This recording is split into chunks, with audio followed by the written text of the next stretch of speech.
Litoral gaúcho, legítimo final de tarde de outono. Vento moderado, temperatura estabilizada nos 12 graus centígrados. A areia, que no verão é disputada a cada centímetro, hoje se oferece por hectare. O Oceano Atlântico, com sua água limpa e gelada, esbanja a serenidade. Um convite a tranquilos passeios de pequenos nativos. Muito diferente de semanas atrás, onde mostrou sua fúria invadindo o calçadão. Ao longe, ciente de que nada adianta nadar contra a maré ou lutar contra o tempo, o petroleiro aguarda serenamente sua hora de descarregar, tendo como companhia a solitária cabine dos salva-vidas, que hoje, de forma resignada, aceita que tudo tem seu tempo e sua vez, e agora não há vidas para salvar.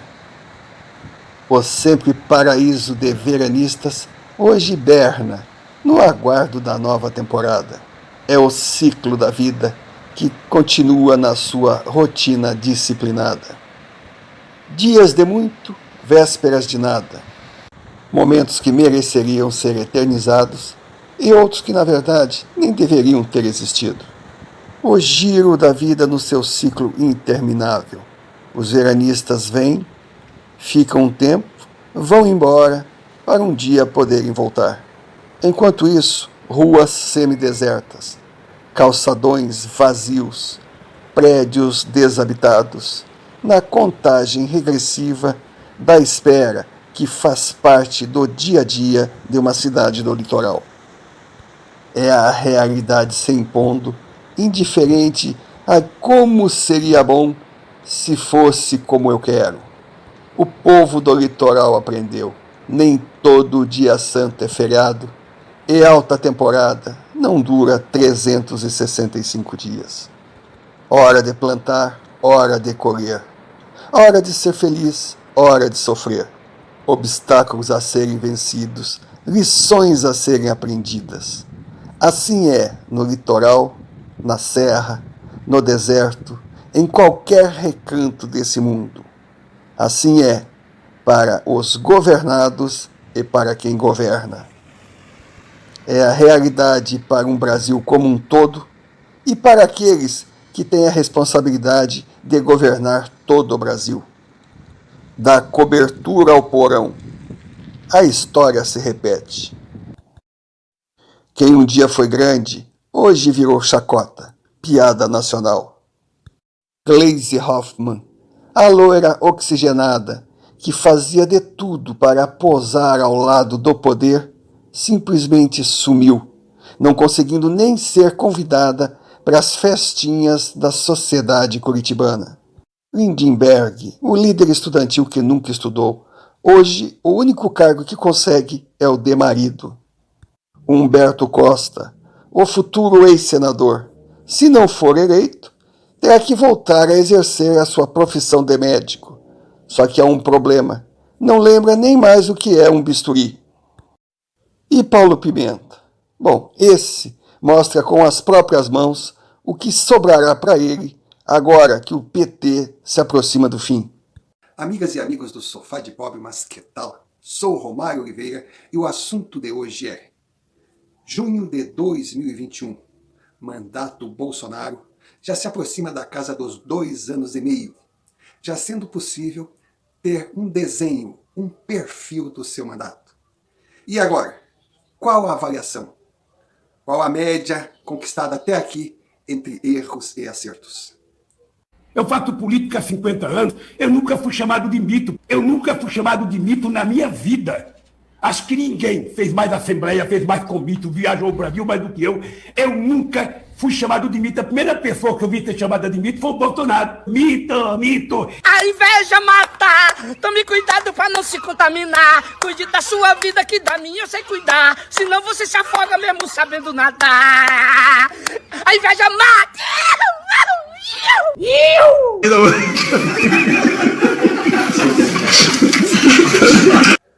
Não resta a menor dúvida. Jair Bolsonaro, entre todos os presidentes brasileiros, em época de paz, vamos dizer assim, oficialmente época de paz, foi o homem que enfrentou a maior resistência e os maiores desafios. O bloco de oposição, que veio de encontro a Bolsonaro, nos faz concluir que ele não deve apenas estar feliz, se sentindo um vencedor por permanecer no poder com poder. E além disso, ele tem muitas razões de comemorar por estar vivo. Não bastasse toda essa reação contrária, ele ainda também não mostrou ser um homem de muita sorte, pois encarou uma pandemia. E agora, depois de tantos contras, depois de poucos prós, depois desse lamaçal que foi o caminho percorrido, quais as conclusões tiradas?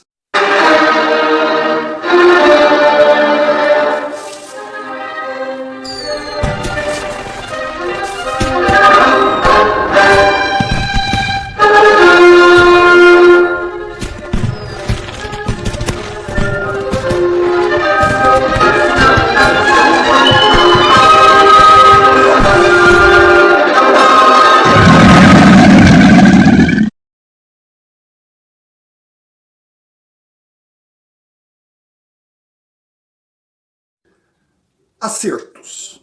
Comecemos pela escolha de assessores. E dedinho podre. Mandetta, o médico Frankenstein. Moro, o heróizinho de almanaque, o heróizinho do pau oco. Aquele ator que passa a maior parte do tempo pensando naquilo. A Pepa, que não é contra nem a favor, muito antes, pelo contrário, nada tem de falsidade, apenas lembra uma nota de R$3.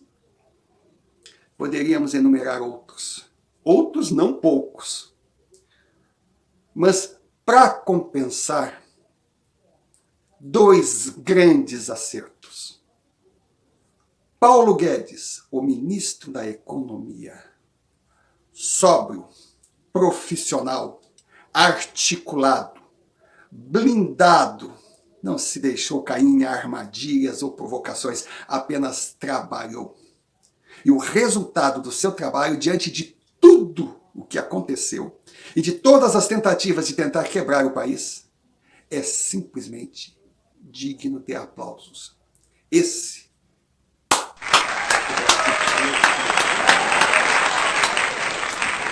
outro grande acerto, a escolha do vice, General Mourão. Uma conduta inquestionável. Um homem que nesses 2 anos e meio jamais teve o nome citado pelos urbos. Um homem que esteve acima de, pois a sua postura foi acima de.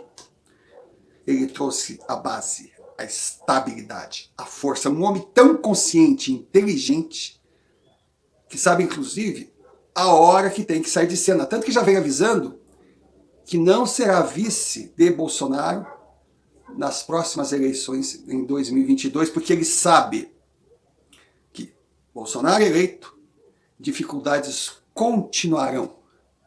Ele precisará, na cadeira do vice, um homem mais político e articulado no meio, nos bastidores.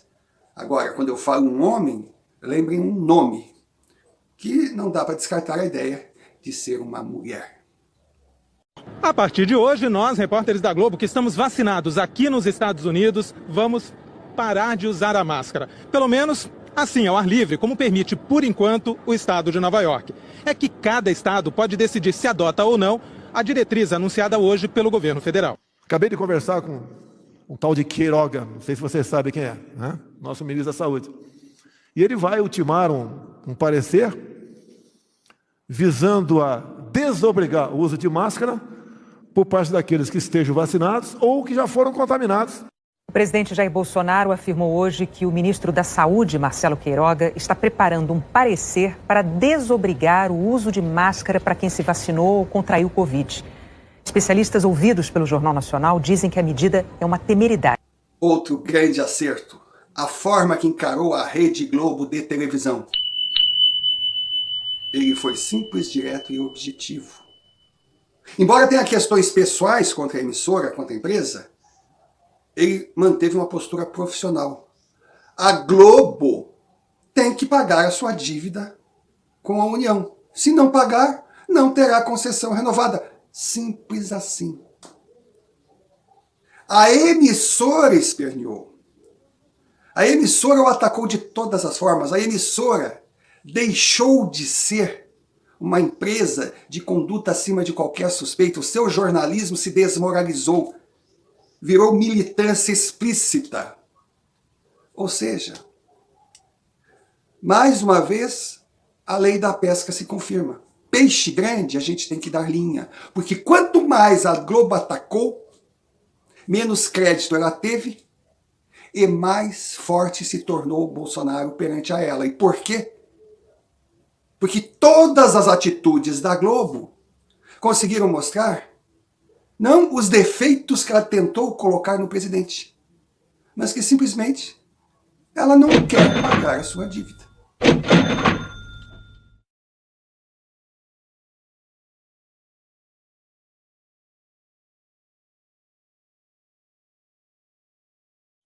E chegamos em junho de 2021, contra tudo e contra todos, encarando de frente, de peito aberto, ataques vindos de todo lado. Bolsonaro está aí, na boca do povo, abraçado pelo povo. Isso não sou eu quem diz, são as motociatas, as passeatas, as carreatas, os comentários. A esquerda está cada vez menor diante da opinião pública. Aqueles que querem destruí-lo também. E entre os que querem destruí-lo está o STF e uma boa parte do Legislativo. No combate a essas duas frentes opositoras, ele se saiu bem porque simplesmente assumiu o personagem Rambo. Apanha a luta toda, mas no final dá o golpe de misericórdia e sai vencedor. Nessa guerra ele vai perder todas as batalhas, mas no final dará o tiro de misericórdia. Por quê? Porque todas as provocações que vieram, elas esperavam o revide, o contraponto, para ter bate-boca. E se ele entrasse na armadilha, se ele descesse ao patamar, ele apenas estaria demonstrando ser real as acusações feitas. Mas da forma que ele agiu, desarmou. Ah, ele é ditador. Mas como ele é ditador, se segue rigidamente o determinado por STF e Legislativo. Ah, ele é genocida, responsável pelas mortes por Covid-19. Mas como ele é o responsável, se seguiu o determinado por Legislativo e STF e delegou os poderes de decisões a governadores e prefeitos.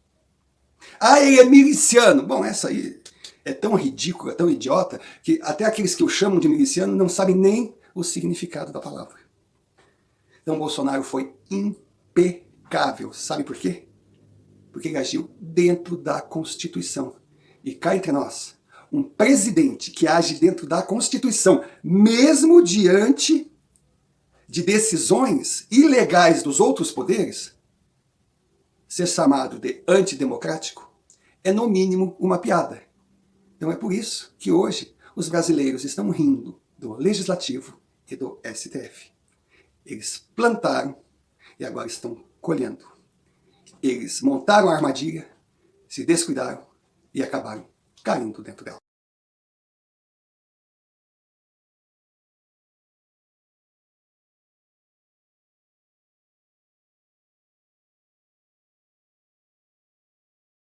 Em outras palavras, cheio de cicatrizes no figurado e no litoral, ou melhor, no literal.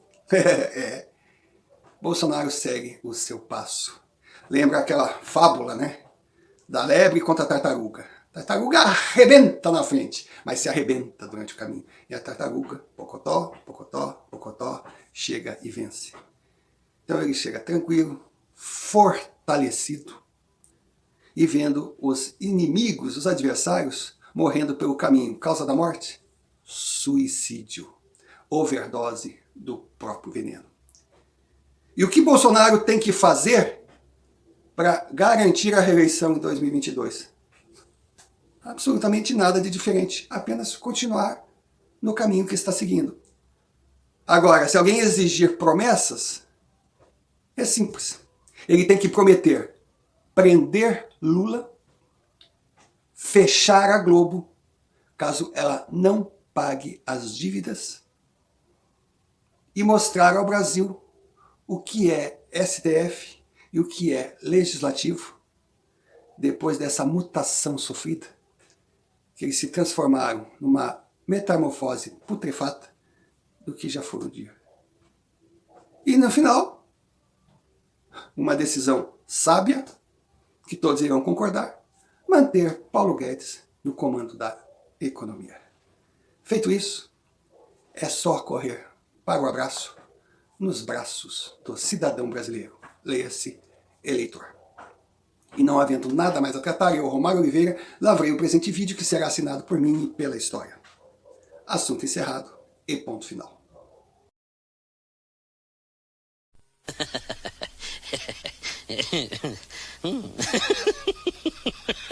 Yeah.